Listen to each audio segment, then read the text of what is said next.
Parfois, quand je demande aux personnes quelle est la valeur la plus précieuse dans la vie, on me répond la santé. Peut-être parce que je fais ce type d'intervention dans le cadre de l'Ayurveda. Mais si on n'a par exemple plus qu'une minute ou 2 minutes de vie, on se rend compte que la chose la plus importante dans la vie, ce n'est pas réellement la santé, c'est le temps. Le temps, il ne s'achète pas, le temps, il passe, il ne revient pas.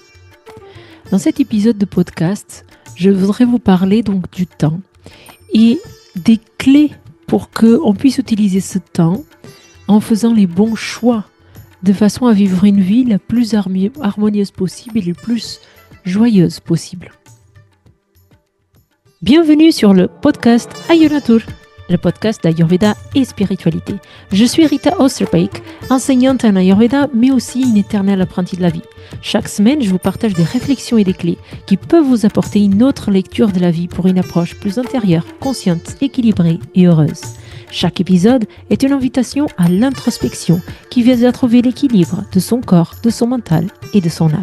Je vous souhaite une bonne écoute.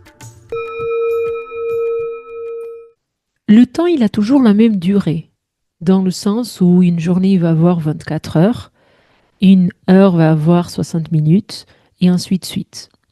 Mais la perception qu'on a du temps, elle varie beaucoup. Une même heure peut être perçue comme une période très longue à passer, comme une période qui passe très rapidement. Parfois, on a l'impression de ne jamais avoir le temps de rien, et d'autres fois, selon le contexte et selon ce qu'on fait, on a l'impression que le temps il passe trop doucement. Et du coup, quand on a une mauvaise perception du temps, ou quand notre perception du temps elle est confuse, on finit par faire des mauvais choix dans notre vie. J'aime bien vous donner l'image de la jarre ou de la bouteille où on va mettre des petites pierres, des grandes pierres et des pierres moyennes. Où notre bouteille correspond du coup à notre temps et à notre vie. Et ces pierres, en fait, vont correspondre aux choses importantes, plus importantes ou moins importantes de notre vie. Donc, les grosses pierres vont représenter les choses qui réellement comptent dans notre vie. Et les petites pierres, c'est des choses qui font partie de notre vie, mais qui sont beaucoup moins importantes. Et au milieu, il y a bien sûr des pierres moyennes. Quelles sont les choses qui comptent vraiment dans notre vie ? En général, c'est les relations. On a fait des études, il y a des personnes qui ont passé du temps auprès des personnes qui sont en fin de vie. Et on s'est rendu compte que quand la personne, elle fait un flashback de sa vie, qu'elle se rappelle de sa vie, elle se rappelle de ce qui a été important pour elle, à chaque fois, ce qui est important pour cette personne, c'est la relation qu'elle a eue avec ses enfants, un moment précis où elle a été demandée en mariage, par exemple, une conversation importante qu'elle a eue avec sa mère, avec son père, des événements déclencheurs comme ça, qui sont tout le temps en lien avec des relations. Donc la conclusion, c'est que les grosses pierres dans notre vie sont les relations. C'est le temps qu'on passe avec nos proches, avec les personnes qui sont importantes pour nous. Les petites pierres sont les choses qui font partie de la vie, mais qui vont être beaucoup moins importantes. Par exemple, une série télévisive qu'on va regarder, un film qu'on a envie de regarder et qu'on va partager peut-être avec notre mari, avec nos enfants, avec nos amis. Mais à la fin de notre vie, on ne va pas se rappeler de l'épisode qu'on a regardé d'une série telle. On ne va pas se rappeler d'une séance de cinéma ou d'une séance de théâtre qu'on a réalisée. On ne va même pas tellement valoriser le travail, même si on va se rappeler du travail, on ne va pas apporter cela une importance maximale. Le travail, ça va correspondre probablement aux pierres moyennes, celles où on a passé beaucoup de temps et qui ont été importantes pour nous, mais ce n'est pas les choses les plus importantes. Et qu'est-ce qui se passe avec cette bouteille ? C'est que si on la remplit d'abord avec les grosses pierres, après avec les moyennes, et qu'après on met les petites pierres et le petit sable, toutes ces pierres elles vont rentrer dans notre bouteille. Par contre, si on commence par mettre les petites pierres, les moyennes ensuite, et qu'on finit par les grosses pierres, souvent les grosses pierres, elles ne rentrent pas complètement dans notre bouteille. Et ça, c'est important de comprendre là où on passe notre temps, comment on dépense notre temps au quotidien et à quoi on donne de plus de temps par rapport à l'importance que les choses elles ont dans notre vie. Comment faire pour pouvoir consciemment donner la bonne attention et le bon temps aux choses qui sont réellement, qui comptent réellement pour nous? Il est important d'avoir un changement ou un déclenchement au niveau du mental. Il faut changer au niveau de la perception du mental qu'on a sur le temps et sur ce qui est important. C'est pas le temps qui va changer parce que le temps, il coule, le temps, il passe en permanence. C'est vraiment la perspective qu'on a de comment on va passer ce temps qui doit changer. Donc pour avoir plus d'harmonie, ce qu'on a besoin, c'est de changer une perception mentale. Et pour changer la perception mentale et notre rapport au temps, on a besoin tout simplement de donner des repères au mental. Le mental, il a besoin de comprendre que, par exemple, dans le début d'une relation, lors d'une relation, la phase de la passion, elle dure 1 an. Après, c'est fini. Si le mental, il n'a pas capté cette information, la personne, elle va être tout le temps dans une recherche d'une nouvelle passion. Parce qu'une fois que c'est fini, elle a besoin d'être alimentée à ça à nouveau. Elle a besoin de comprendre que dans une relation, c'est normal d'avoir différentes phases. Un autre exemple, c'est les parents. Une maman, un papa, quand il devient papa ou maman, parfois il peut se sentir un peu submergé avec toutes les choses qu'il a à faire. Et il est important pour le mental de cette maman, de ce papa, de comprendre que l'enfant, ça dure 12 ans. On a 12 ans en tant que mère, en tant que père, pour donner à cet enfant tout ce dont il a besoin pour la vie, toutes les bases dont il a besoin pour avoir quelque chose de solide pour sa vie. Après, c'est fini. Après, l'enfant il rentrera dans l'adolescence. Après, il aura sa propre vie. Il sera toujours l'enfant de ses mêmes parents et ils seront toujours là pour lui. Mais cette phase de parentalité, dans ce sens où de lui donner toutes ces bases-là, elle est finie. Et en réalité, c'est même 3 fois 4 ans. Parce qu'à chaque fois, l'enfant, il a différentes phases. Et si cette maman que des fois, par exemple, peut se sentir submergée et avoir l'impression de jamais avoir le temps pour elle, c'est important qu'elle sache que ça va s'arrêter, que ça va changer. Et que dans cette période où elle a l'impression de ne pas avoir le temps pour elle, elle a quand même énormément de choses à vivre qui sont très joyeuses avec cet enfant, qu'elle ne profite pas forcément si elle n'a pas la perception que le temps passe. C'est pareil avec nos parents. En tant qu'adultes, on a les parents. Quand on est enfant, on a l'impression que c'est tout immuable, qui seront là pour toute la vie. Plus on grandit, plus on se rend compte qu'ils ne seront pas toujours là. Mais si on n'a pas une perception du temps qui est claire pour notre mental, on ne va pas profiter à fond de cette relation qu'on a avec eux. Imaginons qu'on a une relation conflictuelle avec notre mère, avec notre père, et qu'on a du coup peu de rencontres avec ses parents pour éviter justement les conflits. Quand on comprend que nos parents, ils ont tel âge et qu'on les voit par exemple 1 fois par an, on comprend que le nombre de rencontres qu'on va avoir avec nos parents dans la vie, il est limité. Si le nombre de rencontres qu'on va avoir avec ces personnes est limité, si mon mental il comprend cette limitation, il va choisir de profiter du temps qu'il a avec ces personnes différemment. Et ça, c'est vraiment un déclencheur extrêmement important de donner ces limites au mental pour qu'il comprenne qu'un jour, ça va s'arrêter. Si je fais des calculs et que d'un coup, je m'aperçois qu'avec mon enfant, je n'ai plus que 2 ans où il est réellement mon enfant au sens où je peux vraiment encore le guider, le montrer les choses, profiter de ce temps où il est vraiment extrêmement content d'être avec moi, je vais profiter mieux de ces 2 ans qui me restent. Si je comprends que je n'ai plus qu'une moyenne de 10, 15 rencontres avec ma mère, avec mon père, Je vais choisir de passer mon temps avec ma mère ou mon père de la meilleure façon possible, au lieu de parfois me disputer ou d'être de mauvaise humeur parce que cette mère, cette père n'est pas la mère et le père que j'aurais voulu avoir.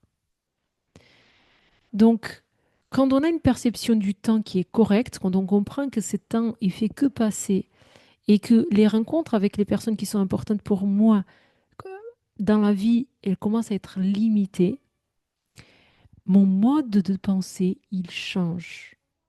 Mon mode de profiter de ce temps, il change.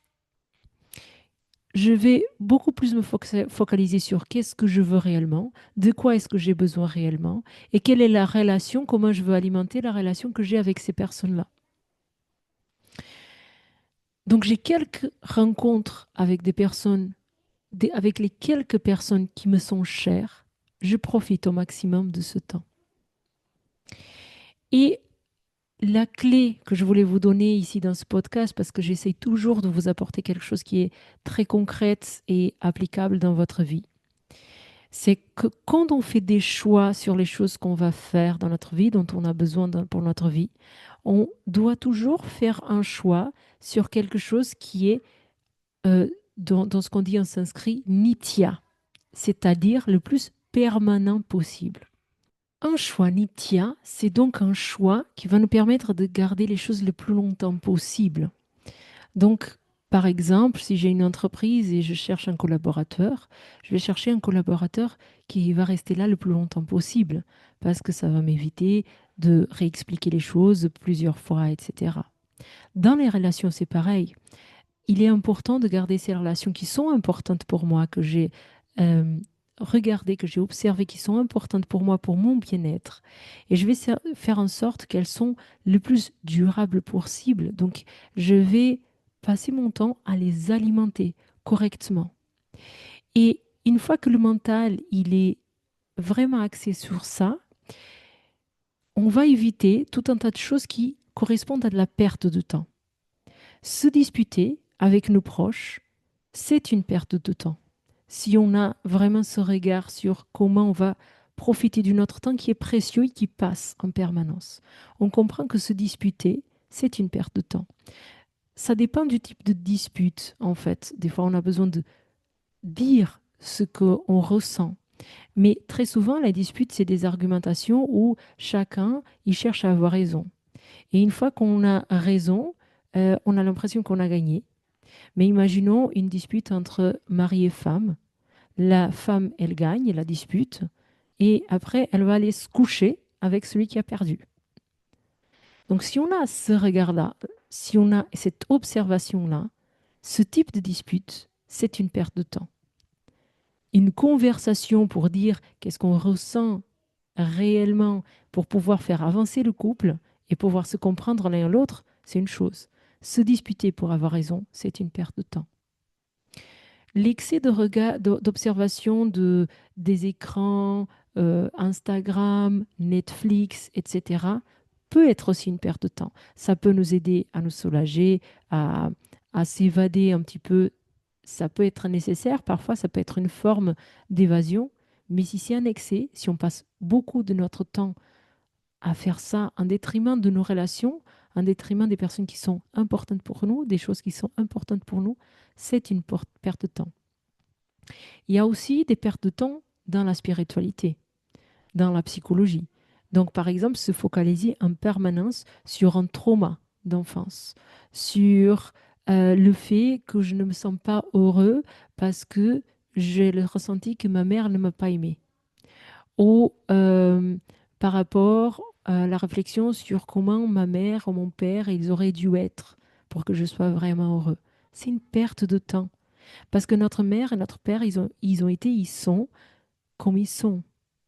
Et peut-être que c'est vrai que cette mère et cette père, ils nous a pas aimés, mais et ça n'invalide pas le sentiment qu'on peut avoir, mais passer le temps à creuser cela sans avancer sur la question, c'est une perte de temps.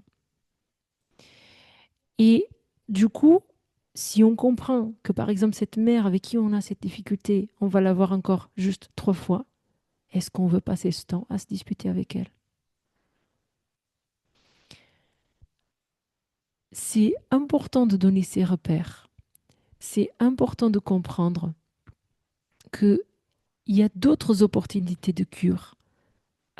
Quand on a ces traumas, quand on a ces choses-là, euh, la vie, dans les sciences védiques, on n'a pas ce focus sur l'enfance comme on a en psychologie védique parce qu'on sait que les opportunités de cure, elles sont là tout au long de la vie et elles se manifestent d'autres façons.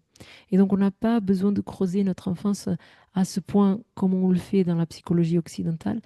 Euh, Parce que si c'était nécessaire, on resterait enfant en fait. On n'évoluerait pas, on ne serait pas adulte, il n'y aurait pas d'autres situations.